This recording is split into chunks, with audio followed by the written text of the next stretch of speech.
አሰላሙ አለይኩም ወራህመቱላሂ ወበረካቱ። እንደምን አላችሁ ውዶቼ ፍቅሮቼ፣ እንዳላችሁ ደህና ናችሁ? ዛሬ የማዘጋጅላችሁ ምርጥና ጣፋጭ ጌማት ነው። እዚህ ጋር ሊጥ አለኝ። ሊጥና እዚህ ጋር ዘይት አለ። እዚህ ዘይት ላይ በዚህ እንደዚህ እያነሳሁ እንደዚህ እያደረኩ ነው የማስገባው ማለት ነው። እዚህ ጋር ደግሞ ስፒሪንግ ሮል አለ። እዚህ ዘይት ተዘጋጅቷል፣ አዲስ ለራሱ የተቻለ ማለት ነው። ለይሄኛው እየበሰለ ነው።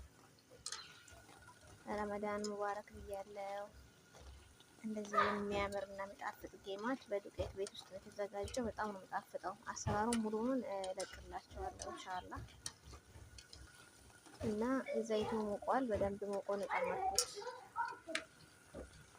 እዚህ ጋር ማውጫ አዘጋጅቻለሁ። ወረቀትና ሶፍት ድስት በዚህ አወጣዋለሁ ማለት ነው። እዚህ ጋር ውጭ ነው መጠብሰው ነው ብዙ ቤት ውስጥ ሽታው ስለሚያፍነን በዚህ መልኩ እናዘጋጃለን። የረመዳን ፍጡር የኔ ውድ ቤተሰብ እንዴት ናቸው? አሰላሙ አለይኩም ወራህመቱላሂ ወበረካቱ።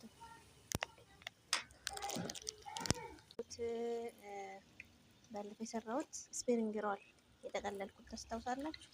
በዚህ መልኩ ተጠብሰዋል። እዚህ ጋር ዘይቱ እንትን ብሏል። እዚህ ጋር የመጠበሻ አውጥቻለሁ። እዚህ ጋር ስፒሪንግ ሮል እየጠበስክ ነው።